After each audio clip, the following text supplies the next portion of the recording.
Estamos ao vivo. Muito boa noite, meus irmãos, meus amigos, companheiros de ideal espírita.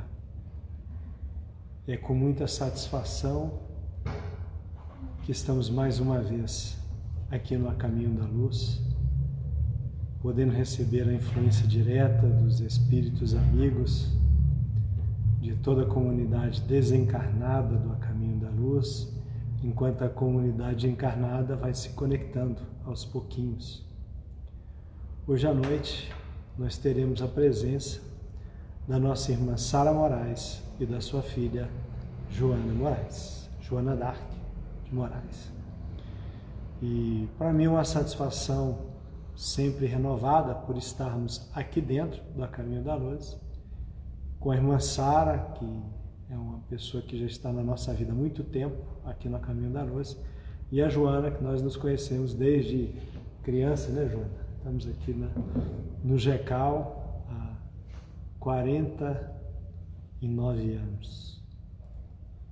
E em agradecimento a esses 49 anos, nós vamos agradecer a Deus para iniciarmos a nossa reunião de hoje, dando boa noite a todos. Hoje eu não vou falar o nome das pessoas porque eu posso cometer a indelicadeza de não falar de todos, né? E não se sentirem desprestigiados, mas agradecemos a presença de todos.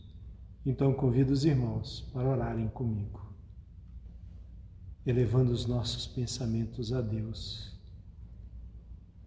a quem somos profundamente agradecidos pela existência, ao Mestre Jesus, nosso amigo, irmão, nossa luz, nosso norte, nosso caminho de reencontro com o Pai, aos espíritos amigos, a toda a espiritualidade que trabalha pelo nosso progresso pessoal e pelo progresso do mundo, de toda a espiritualidade ligada a este planeta. Somos gratos por tudo que temos recebido. Não temos queixas e nem poderíamos tê-las, porque sabemos que tudo que está na pauta do nosso dia, da nossa existência, é fonte das nossas necessidades, onde precisamos absorver todos os ensinamentos que vêm com as dificuldades que nós palmilhamos pelo caminho, angariando para nós estes momentos de reflexão, de aprendizado, muitas vezes pelo caminho da nossa mestre dor. Mas te agradecemos sempre, porque sobre nós paira uma luz inequívoca que nos diz quem somos, de onde viemos, fala-nos da nossa natureza espiritual, da lei de amor, justiça e caridade, expressa através da reencarnação, que nos diferencia e que nos dá uma clareza infinita sobre a realidade da vida nos dois planos da existência. Por isso, te agradeceremos sempre por este mar incalculável de bênçãos, de orientações e de luz. Muito obrigado a todos os irmãos conectados conosco. Vou chamar a nossa irmã Sara para fazer a palestra inicial. Depois nós teremos a nossa irmã Joana Dark, que fará a palestra de fundo da noite. Muito obrigado. Irmã Sara.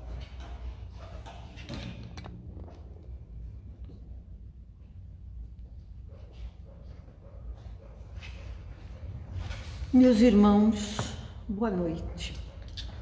E que a paz de Jesus se estenda sobre todos nós, meus irmãos. Nós sabemos que o nosso auditório está quase vazio de espíritos encarnados. Mas espíritos desencarnados, nós temos a certeza que estão muitos aqui nos prestigiando. E hoje nós vamos fazer uma reflexão sobre a mensagem de Emmanuel, que vem até nós de acordo com a mediunidade, através da mediunidade de Chico Xavier, que é a 102 do livro Pão Nosso, que nos fala nós e César. Então, eu vou ler aqui a mensagem e depois fazer um breve comentário sobre o recado que Emmanuel deixa para nós. Aqui diz o seguinte: nós e César. E Jesus, respondendo, disse-lhe: dai, pois, a César o que é de César e a Deus o que é de Deus.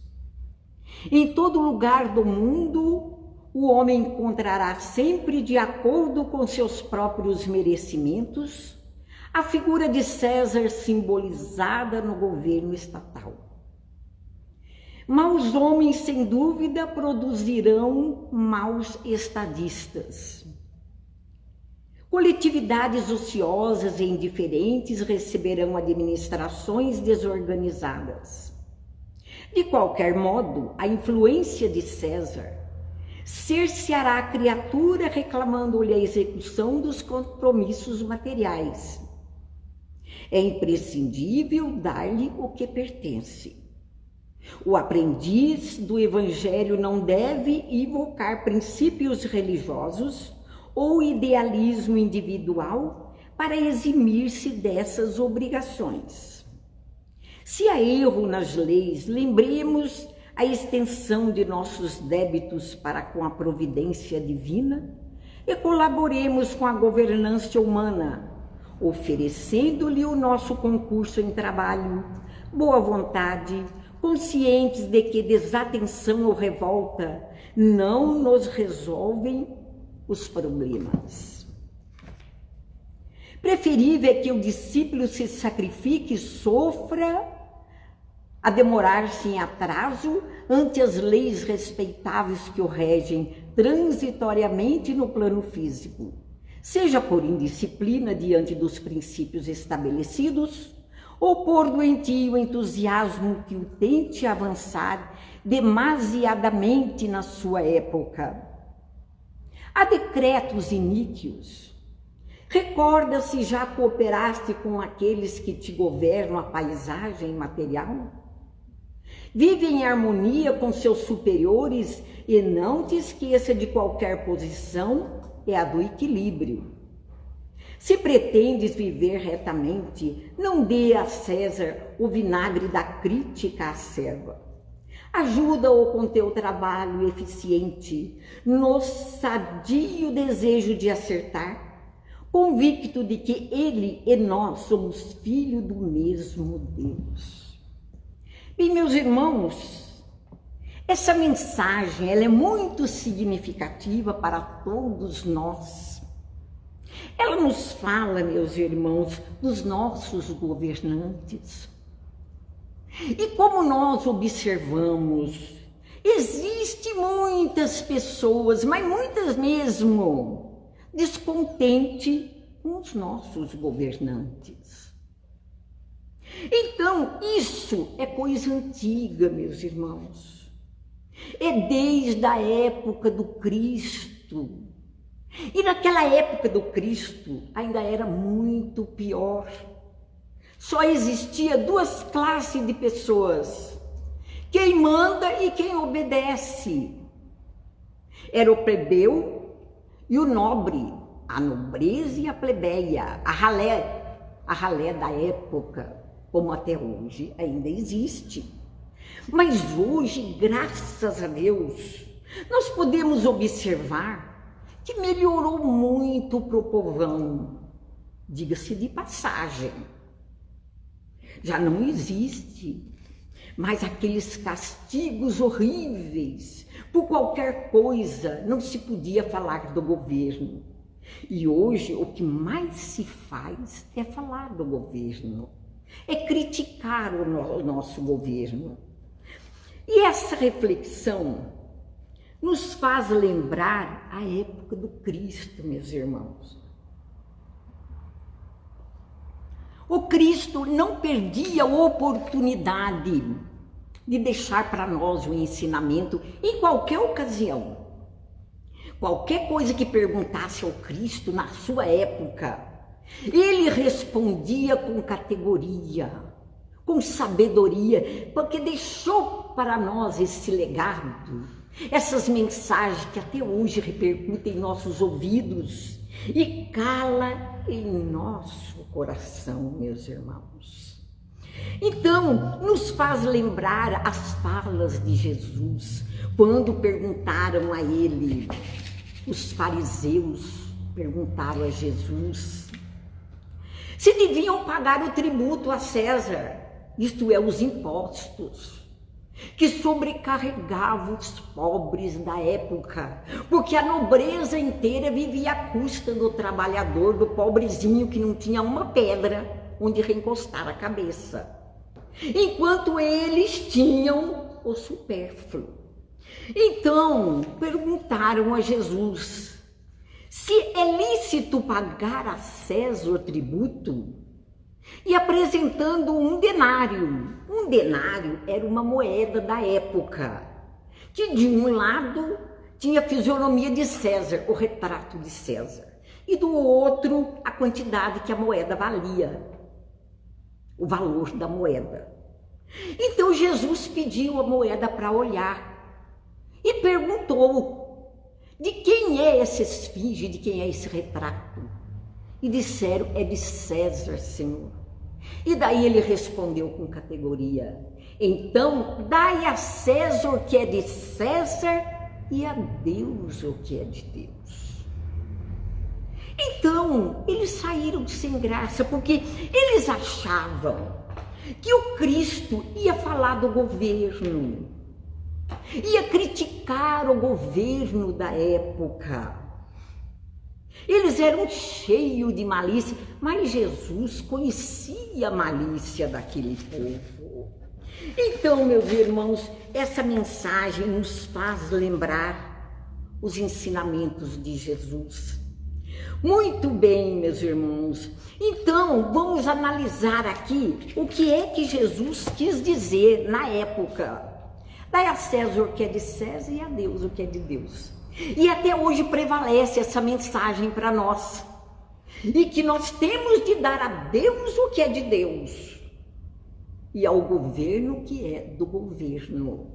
E cada povo, diz a doutrina espírita, que cada povo tem o governo que merece. Então, se ele está lá no poder, é porque Deus permite isso. Por enquanto, é o que nós merecemos. Então vamos fazer por onde nos equilibrarmos, não falar tanto do nosso governo, orar por ele, é o que a doutrina nos aconselha, orar pelo nosso governo. Bom, então, o que é de César em nosso entendimento? Jesus disse, dai a César o que é de César, e o que é de César em nosso entendimento? São as coisas materiais, meus irmãos. É o poder transitório na terra, riquezas, bajulações, realezas, etc. É tudo que se deixa aqui na terra. Porque quando nós desencarnarmos, nós não levaremos nada, nem sequer o nosso pobre corpo. Só levaremos o que, então? O bem que fizermos. E o que aprendermos também, tudo que a gente aprende fica claro em nosso espírito e nós o levaremos para o mundo espiritual. Por exemplo, os conhecimentos espirituais que a casa administra para nós. Nós levaremos esses conhecimentos. Não fica perdido, não. Então, o que é que Deus é a consciência tranquila no dever cumprido. É isso que devemos dar a Deus. Porque a César nós estamos dando o nosso tributo, o nosso trabalho, a nossa obediência às leis. E para Deus, o que é que vamos dar?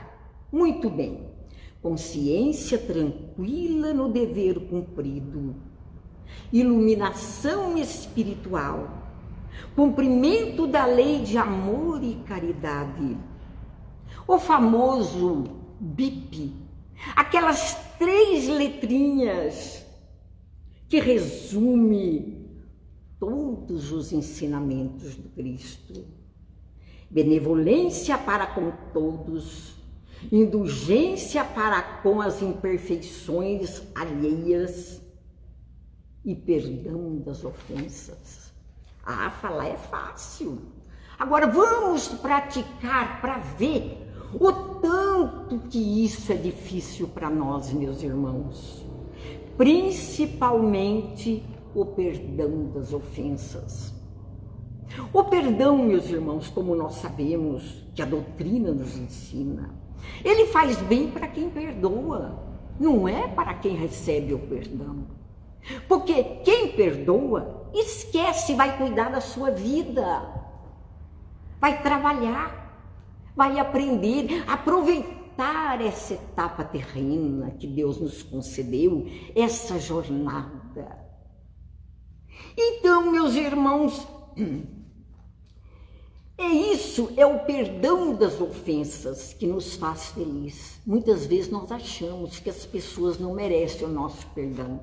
Quem não merece somos nós, meus irmãos, que temos compreensão espiritual. E muitas vezes, quando nós nos lembramos da ingratidão, nos lembramos de quem nos magoou, a mágoa aumenta. Porque somos imperfeitos. Ainda tem muito que evoluir. Mas o Evangelho está aí, para nos dizer todos os dias, perdoai para que Deus vos perdoe. Porque nós também precisamos do perdão de Deus, de Jesus. Nós precisamos do perdão daqueles que convivem conosco também, meus irmãos. Muito bem, com esse ensinamento, Jesus condena todo e qualquer prejuízo material e moral que se possa causar a outrem. Isso fica bem claro para nós. E quando nós fazemos algo para alguém, a nossa consciência nos cobra na hora. Temos que chegar na pessoa e dizer, olha, eu fiz isso impensadamente, me perdoe ou me desculpe. Principalmente nós que somos espíritas, que conhecemos a lei de causa e efeito. Muito bem, prejuízo material. Vamos ver o que é prejuízo material. Deus condena todo prejuízo material e moral que façamos aos nossos semelhantes. Prejuízo material pode-se dizer que é roubar, matar, fazer mal ao nosso semelhante, ficar com o que não é nosso. Prejuízo moral, atacar nossos irmãos na honra e nas suas afeições. Esse é o prejuízo moral, meus irmãos, que nós temos que nos policiar e ver que nós não temos o direito de magoar nossos irmãos. Muitas vezes nós magoamos sem querer, mas vamos nos retratar, vamos mostrar para os nossos irmãos que nós já aprendemos alguma coisa nessa jornada terrena. No Livro dos Espíritos, capítulo 11, pergunta 882. que fala do direito de propriedade. Tem o homem direito de defender os bens que haja conseguido juntar pelo seu trabalho. E que por meio do trabalho honesto, o homem juntar constitui legítima propriedade. Então, tudo que nós temos, meus irmãos, que ganhamos com o nosso suor, que não lesamos ninguém, é nosso de direito. Até as coisas materiais mesmo, que nós não vamos levar, nós sabemos disso. Mas Deus não proíbe que se use quando se precisa. Mas não esquecer os nossos irmãos necessitados. Bem, então, meus irmãos, não devemos nos preocupar em demasia com coisas materiais. O que há de ser nosso, em nossas mãos virá. É a lei do merecimento. Basta fazer por merecer e conquistar aquilo que nós queremos, que nós desejamos. Com o nosso trabalho, é lógico. Bem, tem um livrinho que chama-se Religião dos Espíritos. É um livro que eu gosto de fazer pesquisa. Tem umas mensagens muito bonitas, mensagem de Emmanuel. E vem até nós através da mediunidade do Chico também. Então, a mensagem 63 nos fala assim: vamos agradecer o pouco que temos. O pouco com Deus é muito, porque vem acompanhado de bênçãos. Não adianta ter muito e viver com a consciência pesada, lesando o nosso próximo. E com esse pouco solucionaremos modestas despesas de conteúdos sublimes, quais sejam. O copo de leite para a criança necessitada, a sopa para os que têm fome, o remédio para o doente esquecido, o socorro fraterno às mães abandonadas, o agasalho singelo aos hóspedes da calçada, o colchão para o paralítico, o brinquedo para a criança triste, o livro renovador ao companheiro em desânimo. Não espere, portanto, que a vida te imponha uma cruz de ouro para ajudar e servir. Vamos ajudar com o pouco que temos, que o pouco que temos ainda é muito, só para nós. Meus irmãos, obrigado pela atenção e boa noite para todos, que Deus e Jesus nos abençoe.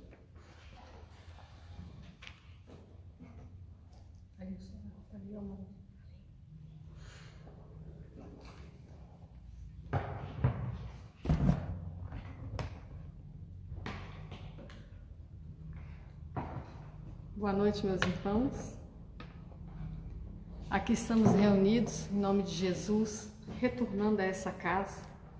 Depois dessa quarentena, desse descanso, desse acolhimento com as nossas famílias, que nós fomos colocados, que tudo há um propósito. Hoje o tema da noite, ele se chama Jesus e Kardec. E a gente vai abordar um pouquinho de Jesus e Kardec dentro da pesquisa feita no livro, aqui fica espelhado, mas vamos ler, a Gênese, o Livro dos Espíritos, o Evangelho segundo o Espiritismo e o Consolador.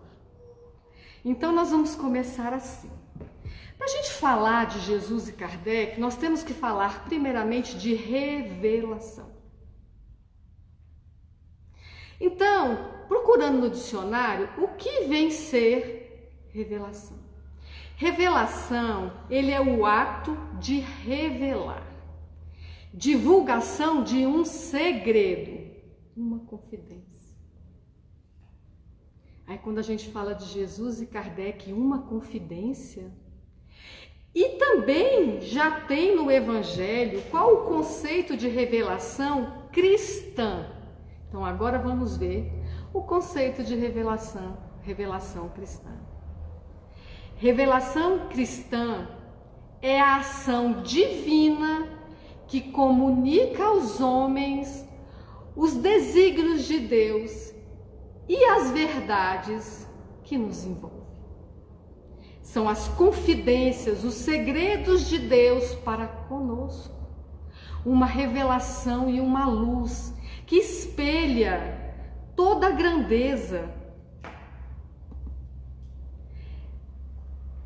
do cristianismo para nós.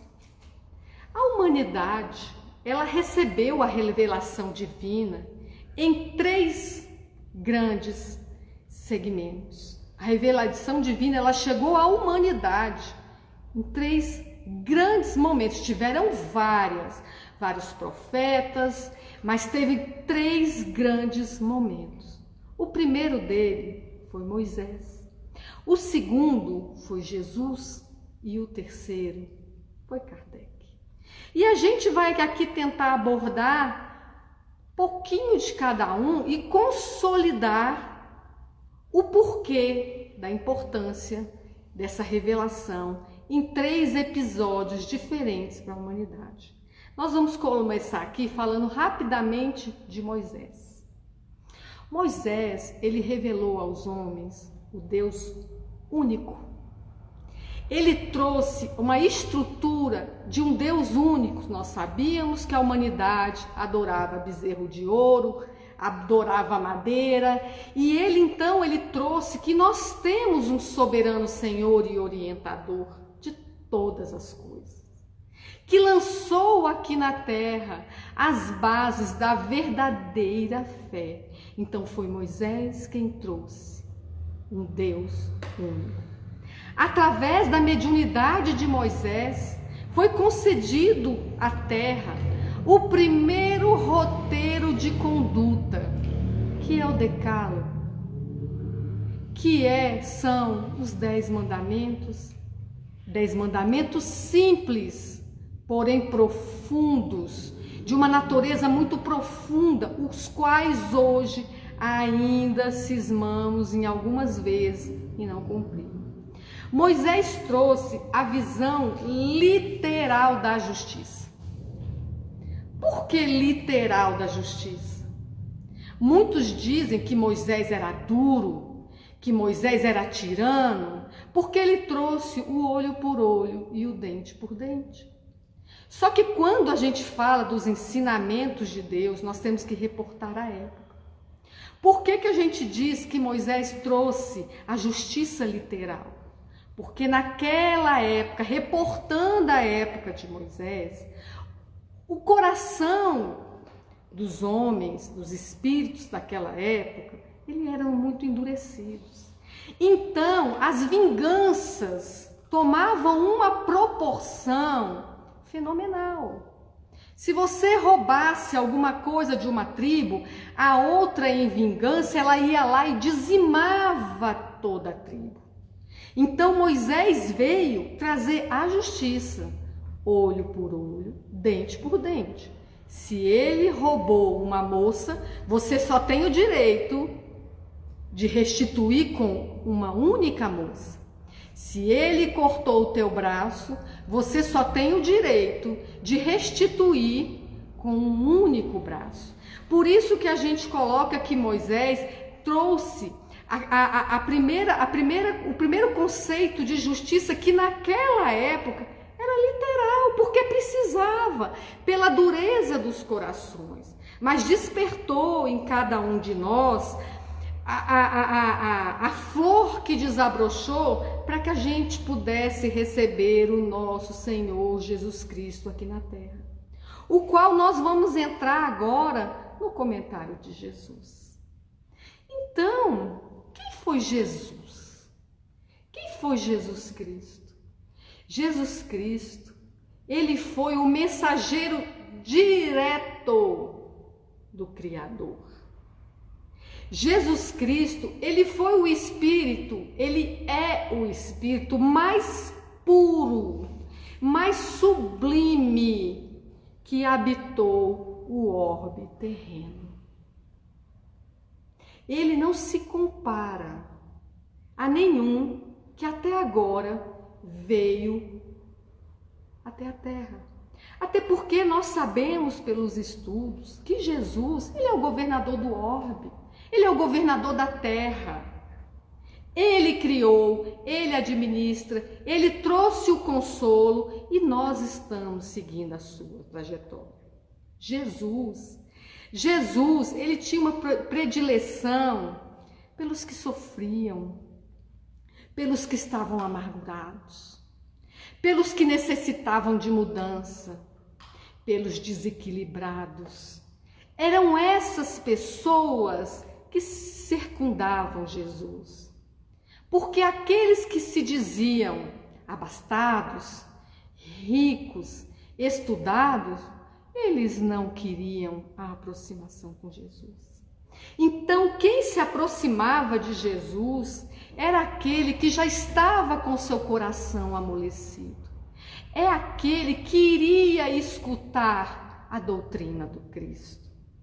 Jesus, ele era o médico de todas, ele é o médico de todas as chagas morais. Absolutamente todas. Jesus, ele foi o primeiro consolador que veio até a terra. Foi o primeiro que trouxe consolo para essa humanidade. Porque Moisés era literal. Não faça isso porque isso está fora do limite. Mas Jesus trouxe o consolo. Jesus, ele trouxe o amor, a sublimação. Jesus nos diz que é possível.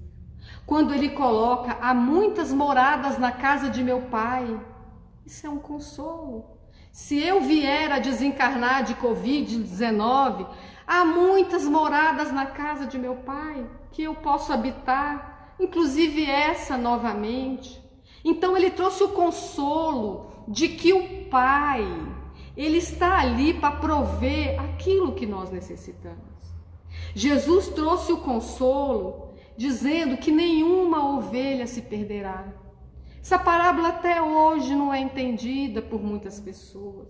O que quer dizer que nenhuma ovelha se perderá? Bem, se a casa de meu Pai tem muitas moradas e nenhuma ovelha se perderá, é porque eu vou ter quantas chances for necessária, mas eu vou vencer, mas eu vou me modificar, mas eu vou me sublimar. Por mais que eu retarde a minha ida, eu vou me sublimar, porque eles nos prometeu, eu vou te buscar. Eu vou te buscar aonde você estiver e você não será uma perdida. Jesus, ele trouxe outro consolo. Ninguém vem ao Pai se não for por mim. Jesus deixou uma carta, um roteiro de conduta, de caminho para a gente chegar ao Pai. O que é chegar ao Pai? É ser feliz, felicidade na sua mais pura essência. É amar o próximo, é se transformar, é se modificar. Isso é chegar ao Pai. E Jesus deixou o caminho. Eu sou o caminho, a verdade e a vida. Livro dos Espíritos, questão 625. Ele é o guia e modelo. Não precisa copiar nada, não precisa ir pesquisar, não precisa, é Jesus. Quando nós tivermos uma dificuldade, o que a gente tem que fazer? Ele não é o guia e modelo? Como Jesus agiria nesta situação? Basta fazer essa análise. É fácil? Não é por causa do nosso orgulho. Mas eu quero fazer desse jeito. Eu não aguento desaforo. Eu não vou suportar isso. Então não está seguindo o guia e modelo que é Jesus. Então é muito fácil a gente buscar a trajetória de vida de Jesus, o amor que ele despendeu ao próximo. Ele perdoou todos. Ele colocou no grupo dele, no grupo, entre aspas, seleto, Judas. Você acha que Jesus foi enganado? Jesus sabia quem era Judas. Jesus sabia suas fraquezas. Mas como ele é o médico das almas, ele é o médico das chagas morais, ele falou: Judas, vem cá. Anda aqui comigo, Judas. Do meu ladinho, Judas. Eu pego na sua mão, Judas, e você vai crescer comigo. E Judas hoje cresceu. Está aí no orbe, modificado. Então, Jesus trouxe para nós as bem-aventuranças. Ele trouxe para cada um de nós as bem-aventuranças. Os pobres de espírito reinarão o reino dos céus. Os que choram serão consolados. Os brandos e pacíficos herdarão a terra. Os que têm fome de justiça serão os fortes. Os misericórdios terão misericórdia. Os puros de coração verão a Deus. Os pacificadores serão chamados filhos de Deus. Então Jesus, nessa caminhada absoluta, o que Ele é para nós? Ele é o caminho, Ele é o consolo e Ele é a esperança. Esse fenômeno magnânime que teve na terra de carne e osso junto com a gente, há controvérsias, mas ele se parecia comigo. Não era diferente, não era uma luz, não, ele se parecia comigo.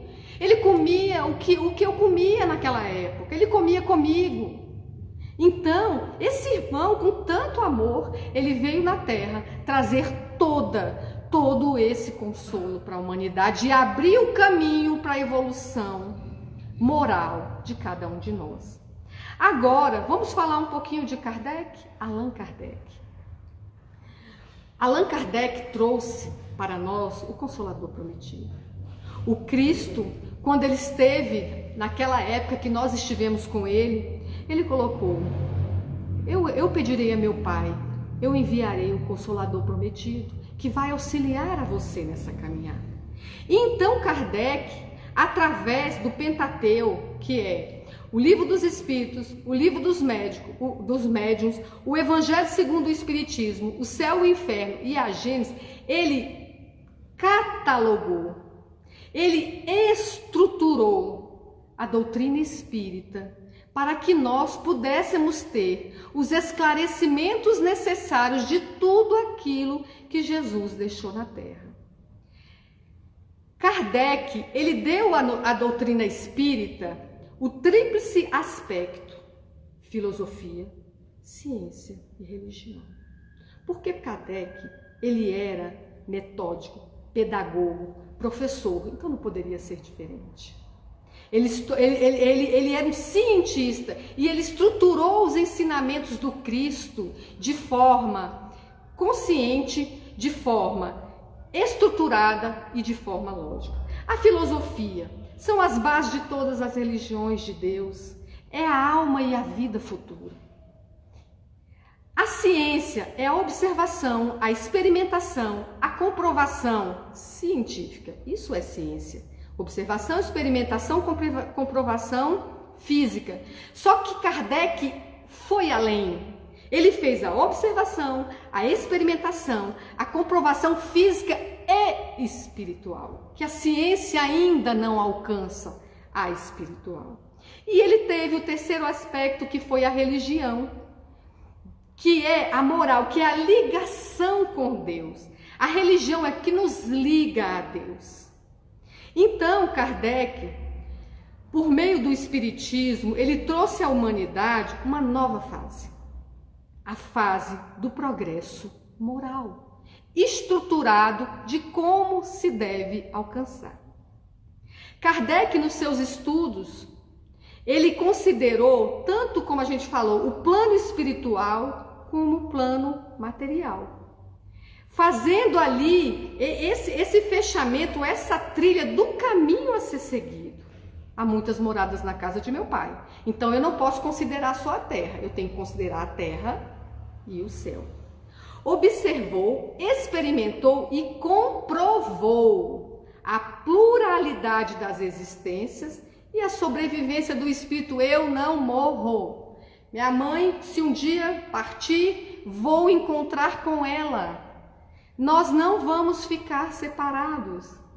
Kardec, o professor, que explica o consolo de Jesus. Jesus consolou. Kardec explica o consolo. Como? De forma lógica, Certa feita, eu conversando há muito tempo com um amigo evangélico, e eu falei nada, o Espiritismo, a fé raciocinada, ele se ofendeu profundamente comigo, porque é como se eu tivesse dito que ele não raciocina. E aí eu tentei explicar que a questão não é, a questão é que Kardec tem respostas que ele não tem. Agora, as respostas, que são os consolos, o que é a resposta do Espiritismo? É o consolo. Não acaba, vou me reencontrar, isso vai passar, é porque eu preciso, é o remédio.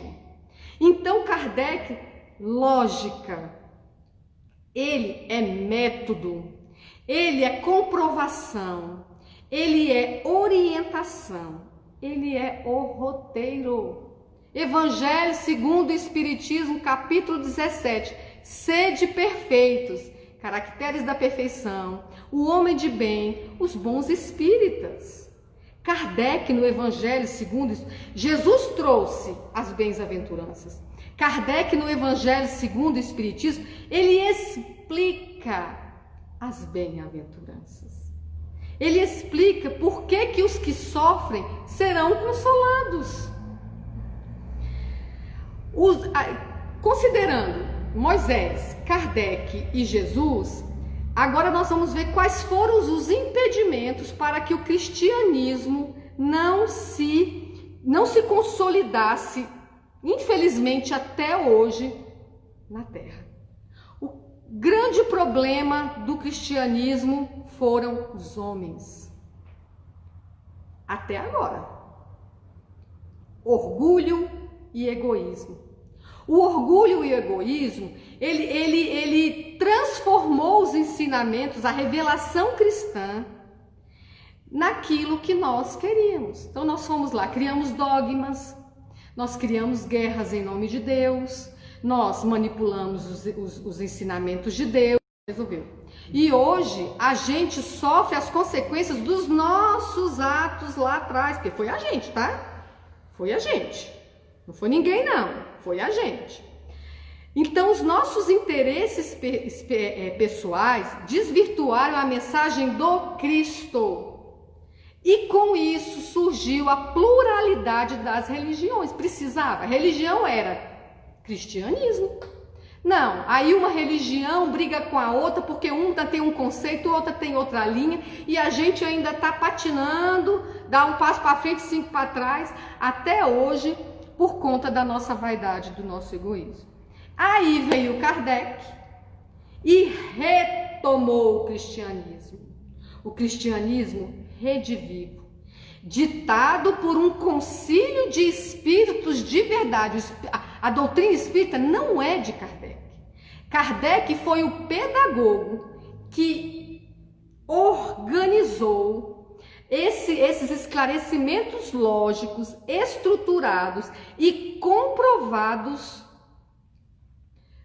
desse concílio de espírito. Então, quem foi Kardec nessa missão toda? Foi o tarefeiro, foi o missionário na codificação espírita.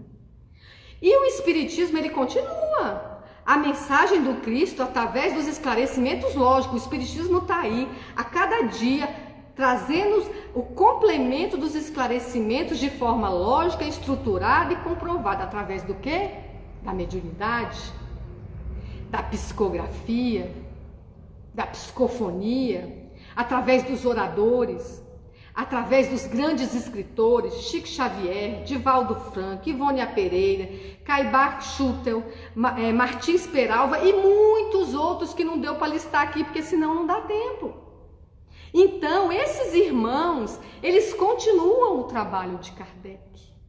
Qualquer um que hoje se presta a fazer um estudo e falar do Cristo, das verdades do Cristo, ele está trabalhando para o esclarecimento da humanidade. Então, hoje, com o Espiritismo, nós temos aí um cabedal de ensinamentos e vamos continuar. Chico foi, tem outros, Divaldo vai, terão outros, e assim por diante sempre virão pessoas que vão continuar essa trajetória de esclarecimento. Esses irmãos, pelos livros, eles materializam o pensamento dos bons espíritos, dos espíritos evoluídos e preocupados com a nossa melhora moral. Então, o que tem a ver, assim, qual é a consonância entre Jesus e Kardec? Tem que ter uma consonância entre os dois. Se um veio com a missão de esclarecer o consolo de Jesus, qual é essa missão? O movimento universal da transformação moral do espírito. Essa é a consonância do trabalho de Jesus com Kardec. A transformação moral dos espíritos. Sede perfeito como meu Pai Celestial. Capítulo 17 do Evangelho segundo o Espiritismo. E todo esse trabalho, esse esclarecimento, essa fé renovada de Jesus, ela nos traz o quê? Ela nos traz a certeza. Eu não tenho dúvidas. Não resta, para quem estuda a doutrina, não resta a menor dúvida. Então a gente passou daquela etapa lá atrás de falar eu creio em Deus, para falar eu sei que há um Deus, eu sei que Ele me ama, eu sei que Ele está comigo, eu sei que Ele me carrega nas minhas mais difíceis provações. Então eu sei. Não é mais aquela fé cega, é uma fé raciocinada, porque eu sei. Foi testado, foi comprovado e nós estamos aí construindo. Então, meus irmãos, como a minha mãe, todo mundo sabe, a Sara é minha mãe, né? Como a minha mãe falou na preparação, uma hora nós vamos ser chamados. Uns chamam de passagem, outros de desencarnação, outros chamam de morte. Tudo a mesma coisa. Morte do corpo. Então, vai chegar pra gente, vai falar bem assim, deixa tudo. Só vai você. Já imaginou? Deixa tudo. Só vai você. E o que nós vamos levar então? O que nós vamos levar? Os feitos da nossa transformação moral. O que são os feitos da nossa transformação moral? A caridade, o amor, a tolerância, porque fora da caridade não há salvação. Para a gente concluir, vou contar aqui uma historinha para vocês que eu acho que muita gente já conhece, mas acho importante a gente colocar. Oskar Schindler, alemão civil, juntou-se ao serviço nazista, onde trabalhava como espião na Tchecoslováquia e na Polônia. Ele recolhia informações dos caminhos de ferro por conta da necessidade de ferro para os armamentos e dos movimentos das tropas alemãs na Segunda Guerra. Em 1939, ainda no início da guerra, Schindler, muito persuasivo, inteligente e esperto, obteve uma fábrica onde ele construía utensílios de cozinha. Schindler, interessado em fazer dinheiro fácil e vendo a situação dos judeus que eram abastados de dinheiro, convenceu cerca de 1000 judeus a investir seus recursos na fábrica, com a proposta que depois de que terminasse a guerra, o lucro seria dividido. Aos poucos, Schindler, ele foi tendo uma onda crescente de compaixão pelos judeus e por todos aqueles que sofriam. Aos poucos, ele começou a ver que aquele tratamento que era dado aos nazistas tinha excessos. E ele foi se compadecendo daqueles irmãos. Então ele passou de um usurpador para um protetor. E ele começou a proteger aqueles irmãos. Já bem mais para frente na guerra, quase acabando, quando ele viu que ia degringolar o exército alemão e que o fim daquelas pessoas seriam a morte, pela câmara de gás ou qualquer outro modelo, ele convenceu a SS a transferir os seus trabalhadores que estavam lá na Polônia para a Alemanha, para ficar dentro da fábrica. E com isso ele estaria garantindo a vida para essas pessoas. A lista de Schindler somou 1.200 judeus em crianças e adultos, poupando-os, com certeza, da câmaras de gás. Por quê? Nós sabemos que no final da guerra, o que eles iam fazer com aquele povo todo? Matar. Porque eles iam ser invadidos, os campos de concentração. E até o final da guerra, em 1945, ele havia gastado por completo a sua fortuna, com subornos e provisões para os seus protegidos. Consta que até agora somam mais de 1 milhão de descendentes da lista de Schindler. 1.200 pessoas somam mais de 1 milhão de descendentes. Schindler, por que eu trouxe esse caso? Ele entrou na guerra fracassado moralmente. Ele possuía todos os pré-requisitos negativos para fracassar e se comprometer com a justiça divina. Ele era ateu, ele era orgulhoso, ele era ambicioso, ele era oportunista, ele era egocêntrico, ele era inteligente, ele era persuasivo e apreciador dos prazeres da carne. Paixões que os dominavam, por isso ele viu a oportunidade de um trabalho escravo e de lucro fácil. Só que após a guerra, Schindler venceu a ele mesmo, porque ele se transformou e salvou todas as vidas. Pós-guerra, em 1963, ele foi condecorado, ele recebeu a designação do justo entre as nações, um homem ateu, orgulhoso e ambicioso. E essa designação do justo entre as nações não foi nada comparado pelas condecorações de Deus para com seu filho Oskar Schindler, porque ele se tornou um vencedor de si mesmo. Porém, meus irmãos, fora da caridade não há salvação. Que Jesus nos abençoe e paz a todos os lares da nossa terra. Obrigada.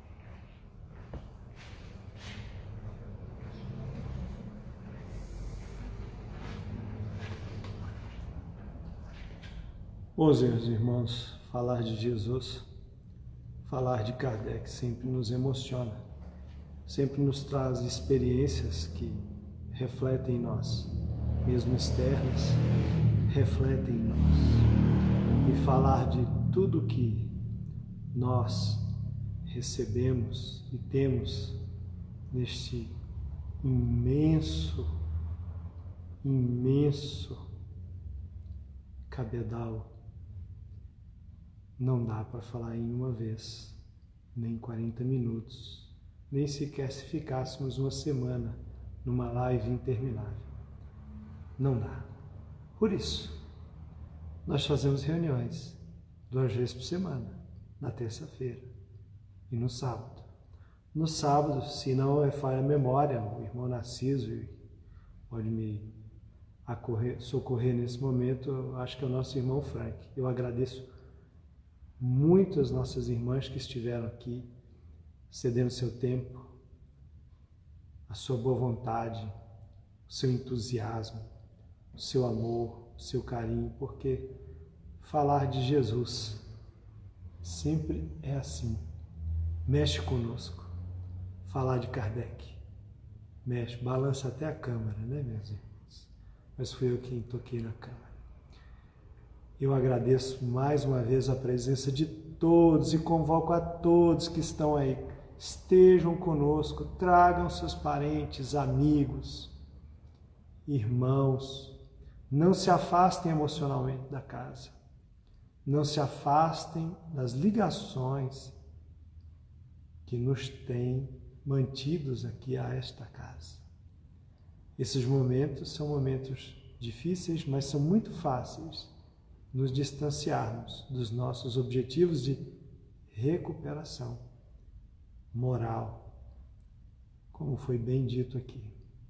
E para encerrar, eu não vou fazer a prece, vocês já estão cansados de me ouvir. Eu vou chamar a nossa irmã Sara para fazer a prece de encerramento.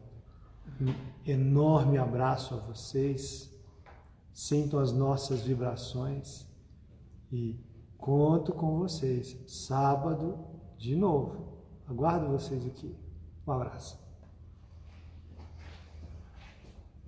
Meus irmãos, eu convido a todos a elevar comigo o pensamento a Deus, o pensamento em Jesus, nessa prece de agradecimento por estarmos aqui, estudando o Evangelho, meus irmãos, que possa calar dentro de nós, para nós colocarmos na prática do nosso dia a dia. Deus nosso Pai, que sois todo poder e bondade, dai a força àquele que passa pela provação, dai a luz a quem procura a verdade, pondes no coração do homem a compaixão e a caridade. Deus, dai ao viajor a estrela guia, ao aflito a consolação, ao doente o repouso, à criança o guia, o órfão o Pai. Senhor, dai ao culpado arrependimento. Que a vossa bondade infinita permita os espíritos consoladores levar para toda parte a paz, a esperança e a fé. Um raio, uma faísca do teu amor pode abrasar a terra. Deixa-nos beber na fonte da tua bondade fecunda e infinita. Todas as lágrimas secarão, todas as dores se acalmarão.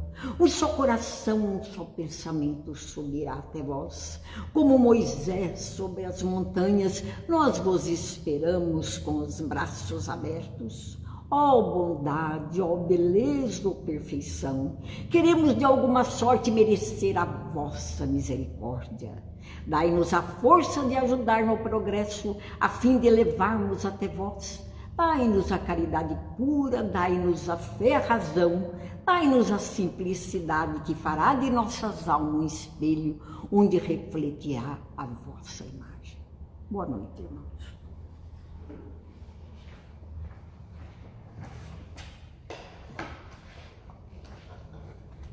Obrigado a todos mais uma vez. Vejo vocês no sábado.